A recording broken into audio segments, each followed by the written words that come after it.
A ver, pensemos un segundo en esto de acumular riqueza.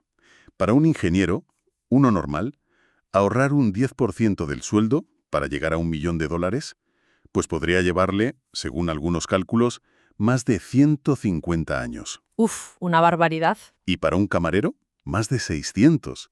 O sea, que está claro que depender solo de ahorrar del sueldo parece un camino casi imposible para la mayoría, ¿no? Hay otra forma de verlo. Pues precisamente. Y es que la perspectiva que vamos a explorar hoy le da una vuelta completa a lo que es la riqueza. No es tanto cuánto dinero tienes acumulado, No. no, sino cuánto tiempo podrías seguir con tu nivel de vida si mañana mismo dejaras de trabajar. Esa es la medida real que proponen las ideas que resume el material de Padre Rico, Padre Pobre, de Robert Kiyosaki. ¿Qué es lo que tenemos aquí? Entendido. O sea que hoy vamos a intentar desgranar eso que llaman inteligencia financiera, que según dice este material, pues no se enseña normalmente ni en casa ni en el sistema educativo, No. pero que parece clave para construir cierta independencia económica. Vamos a meternos en las lecciones principales que salen de este resumen. La premisa es sencilla, pero tiene miga. La historia de dos padres, el padre pobre, que tenía mucha formación académica, pero siempre iba justo de dinero, Ujú. y el padre rico, sin estudios universitarios, pero que amasó una fortuna. La diferencia clave, nos dicen, estaba en su forma de pensar. Exacto. Esa diferencia entre decir, no me lo puedo permitir, que es como cerrar la puerta, y preguntar, ¿cómo me lo podría permitir? Que te obliga a buscar soluciones, ¿no? Justo. Y también esa distinción que hacía el padre rico entre ser pobre como algo más permanente y estar sin blanca, que es una situación temporal. ¿Mm? Vale. Pues vamos a la primera gran idea. ¿Cuál es? Pues la primera lección potente que se destaca es: los ricos no trabajan por dinero, hacen que el dinero trabaje para ellos. Suena a eslogan, pero Pero tiene fondo. tiene mucho fondo, sí. Hay toda una filosofía detrás. Totalmente. Se cuenta esa anécdota de cuando Kiyosaki era niño, que él y un amigo trabajaron para Padre Rico por una miseria, creo que 10 céntimos a la semana. Sí, poquísimo. Y claro, querían más dinero, estaban frustrados, se sentían explotados, vamos, lo normal, ¿no? Claro, lo lógico. Pero Padre Rico aprovechó esa frustración, fíjate. Les explicó que la vida te empuja. Y la mayoría de la gente reacciona dejándose llevar primero por el miedo a no tener dinero. Ya. Y luego, por el deseo o la codicia cuando cobran. O sea, buscas un trabajo por miedo, cobras y entonces el deseo te hace querer más cosas. Así que buscas un aumento o trabajas más duro. Y eso suena, peligrosamente a un ciclo sin fin. Ganas más, gastas más y entonces necesitas ganar todavía más. Exactamente. Es lo que en el libro se llama la carrera de la rata. La gente se queda atrapada en ese patrón. Levantarse, ir a trabajar para otros, pagar facturas y vuelta a empezar. Uf, Y un aumento de sueldo muchas veces solo significa que aumentan los gastos y la dependencia de ese sueldo. No sales del círculo. y aquí es donde la cosa se pone muy interesante, ¿no? Porque para sacarles de esa mentalidad, Padre Rico les hizo una propuesta radical. Sí, Trabajar gratis. Imagínate la cara que se les quedaría. mismos, sin depender de un salario. ¿Y funcionó? Pues parece que sí. Se les ocurrió una idea: recoger cómics usados y montar una pequeña biblioteca en un sótano. Cobraban una entrada pequeña. Ah, ahí está el quid de la cuestión del ejemplo de los cómics. No era el dinero que ganaban ellos trabajando directamente, No, sino el sistema que crearon.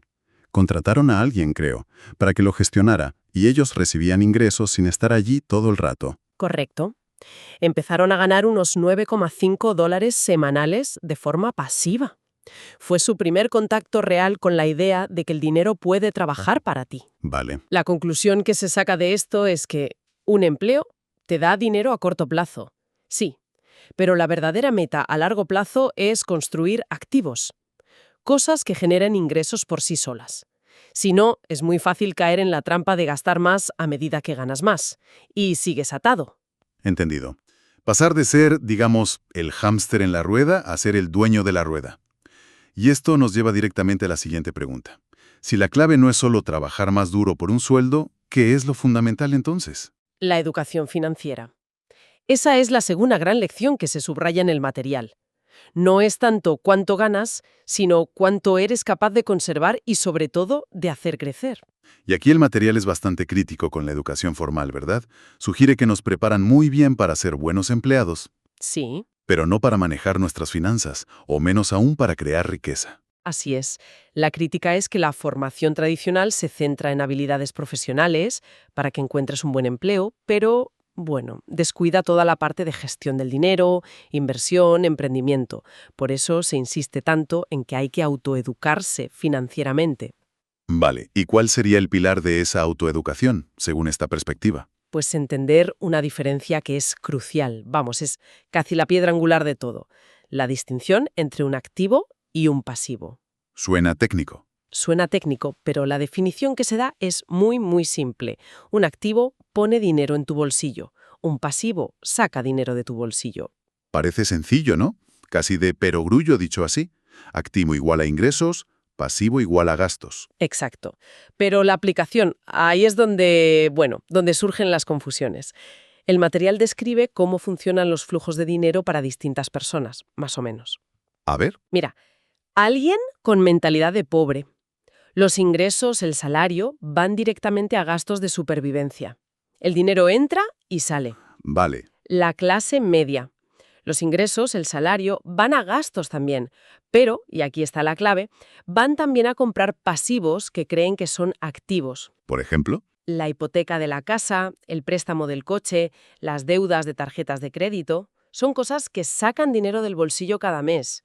Pagos, intereses, mantenimiento, impuestos. entiendo. En cambio, la mentalidad rica se enfoca en usar los ingresos para adquirir activos, cosas que metan dinero en el bolsillo de forma recurrente. Los ingresos principales vienen de esos activos, no necesariamente del empleo. Entendido. O sea que la clave no es tener cosas, sino que esas cosas generen dinero. Y aquí llegamos a un punto que siempre genera debate cuando se habla de estas ideas, la vivienda principal. Uf, sí. El material insiste en que, para la mayoría, no es un activo, sino un pasivo. Pero espera. Eso choca frontalmente con la idea tan extendida de que comprar casa es la mejor inversión que puedes hacer. ¿Cómo se sostiene eso? Es una de las ideas más controvertidas, sí, desde luego. La argumentación que se presenta se basa en varios puntos. Primero, la definición estricta. La casa donde vives pone dinero en tu bolsillo cada mes. Hombre, no, al revés. Exacto, lo saca. Hipoteca, impuestos como el IBI, seguros, mantenimiento, comunidad. Segundo, las hipotecas suelen ser deudas a muy largo plazo, te atan el flujo de caja durante décadas. Ya. Tercero, los costes asociados, impuestos, reparaciones, no son ninguna tontería y suelen aumentar. Cuarto, aunque el valor de la vivienda puede subir, no está garantizado y esa ganancia solo se realiza si vendes. Y luego necesitas otro sitio donde vivir, claro. Vale. Y quizá el punto más importante desde esta filosofía financiera, el coste de oportunidad. Todo ese dinero que metes en la entrada, en los pagos mensuales, impuestos, arreglos, es dinero que no estás invirtiendo en otros activos que sí podrían generar ingresos constantes. Vale. Vale, visto así, la lógica es puramente de flujo de caja. Si algo te cuesta dinero regularmente, es un pasivo. Si te da dinero regularmente, es un activo, sin importar tanto su valor de reventa futuro. Exactamente. La perspectiva es centrarse en el flujo de caja ahora. Por eso se dan ejemplos muy claros de lo que sí se consideran activos reales, los que construyen riqueza, según esta visión. ¿Cómo cuáles? Pues mira, negocios que funcionan sin que tengas que estar tú ahí metido todo el día. Sistemas que generan ingresos. Ajá. Acciones de empresas que den dividendos o que esperes que se revaloricen. Bonos que pagan intereses. Vale. Inmuebles, sí, pero los que se alquilan y te dejan una renta neta positiva, o sea, después de cubrir hipoteca, gastos e impuestos. Entendido. La diferencia clave. Exacto. También pagarés o préstamos que tú hayas dado y te generen intereses. Propiedad intelectual, derechos de autor de libros, música, patentes. Que generan royalties. Ya. Y bueno, también se mencionan activos más modernos, webs con ingresos por publicidad, canales de YouTube que moneticen, quizá ciertas criptomonedas si generan rendimientos. La clave siempre es que generen un flujo de entrada de dinero. Entonces, si vamos juntando las piezas, No trabajar por dinero, sino hacer que el dinero trabaje para ti, Eso es. a través de comprar activos que generen ingresos. ¿Qué implica esto sobre para quién trabajamos realmente cuando tenemos un empleo normal? Pues el material plantea una visión un poco cruda sobre esto.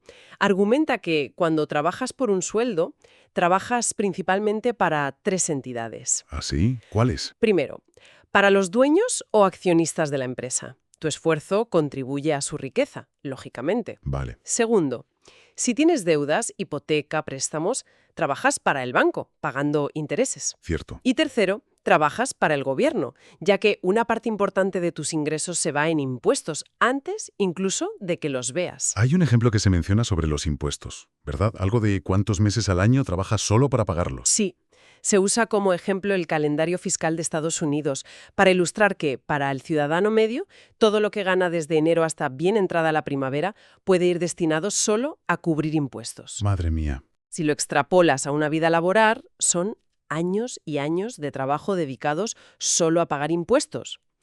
La idea es que entender esto es crucial para buscar estructuras financieras más eficientes, algo que la gente con más inteligencia financiera, pues, sí que hace. Entiendo la lógica, pero suena radical decir que centrarse en la profesión es construir el negocio de otro. ¿De verdad lo plantea así de directo el material? Sí, la distinción es bastante directa.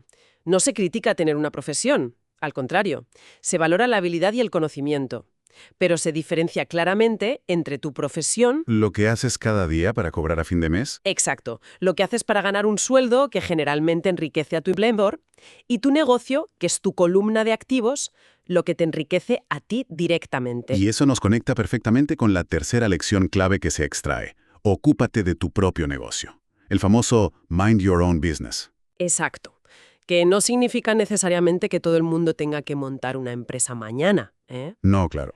Significa centrar tu atención y tus esfuerzos financieros en construir tu columna de activos, sea cual sea tu profesión. El ejemplo del propio Kiyosaki aquí es muy claro, ¿no? Mientras trabajaba como vendedor, Correcto. se cuenta que mientras tenía un empleo bien pagado como vendedor en Xerox, esa era su profesión, usaba parte de su salario para comprar apartamentos y alquilarlos. Ajá. Ese era su negocio, su columna de activos. Y cuando los ingresos pasivos de sus alquileres superaron su sueldo de vendedor, pues pudo dejar el empleo. Su negocio ya podía mantenerle, no necesitaba la profesión para sobrevivir. Así que ocuparse de su propio negocio es, en esencia, dedicar tiempo y recursos a comprar y gestionar esos activos que hemos ido mencionando.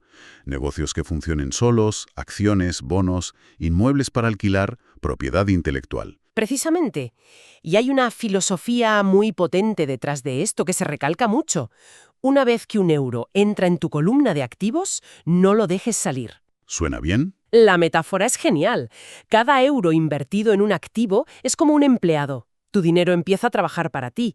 Y el objetivo es que esos empleados, esos euros trabajando, generen más ingresos. Que se reinvierten. Exacto, que a su vez se reinvierten para contratar a más empleados, o sea, para comprar más activos. Es la idea del interés compuesto, pero aplicada a construir activos, no solo a ahorrar. Y estos empleados financieros, claro, no se cansan, trabajan 24/7. Y potencialmente, según esta visión, pueden seguir trabajando para las generaciones futuras si se gestiona bien. Es un cambio de chip total, de trabajar tú por dinero a poner tu dinero a trabajar para ti de forma sistemática. Entonces, para resumir esta parte, la gran diferencia que se marca es: la clase media se enfoca en su nómina, en su profesión, en ascender en la empresa de otro. Sí, Y las personas con mentalidad de riqueza se enfocan en su columna de activos, en construir su propio motor de ingresos pasivos. esa es la distinción fundamental que recorre todas estas ideas. No es que una cosa excluya a la otra, al principio como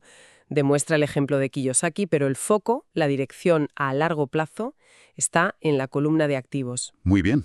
Pues creo que hemos cubierto las ideas principales que se derivan de este material. Si tuviéramos que resumir los mensajes clave, lo esencial que hemos extraído, ¿cuáles serían? Pues yo destacaría 3 puntos centrales, a ver. La mentalidad lo es casi todo. Superar el no puedo por el cómo puedo.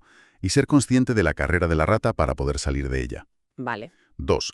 La educación financiera es indispensable. Aprender por tu cuenta lo que no enseña el sistema formal, sobre todo esa diferencia práctica entre activos, los que meten dinero en tu bolsillo, y pasivos, los que lo sacan. Clave. Y 3. El enfoque debe estar en construir tu propia columna de activos. Eso de ocuparte de tu propio negocio en el sentido de adquirir fuentes de ingreso pasivo más allá de depender solo de un salario. Para alguien que nos escucha y busca aprender, que quiere ir un poco más allá de los consejos financieros típicos de ahorra un 10% y espera, bueno, estas ideas, aunque a veces sean polémicas, Sí que lo son. ofrecen una perspectiva muy diferente. Te invitan a pensar no solo como empleado, sino también como inversor. Exacto. Proponen un camino, digamos, más proactivo hacia la independencia financiera, centrado en crear sistemas que generen ingresos y no solo en ahorrar pasivamente de un sueldo. Busca ser un conocimiento que transforme tu relación con el dinero. Pues para terminar, y quedándonos estrictamente con las ideas que hemos explorado hoy aquí, lanzamos una reflexión. Si aceptamos, aunque sea solo como un ejercicio mental, esta definición tan estricta de activo, lo que mete dinero en tu bolsillo, y pasivo, lo que saca dinero, ¿qué decisión financiera muy, muy común, considerada casi universalmente como prudente o inteligente, podría empezar a analizarse con una perspectiva radicalmente distinta? Ahí lo dejamos, para darle una vuelta.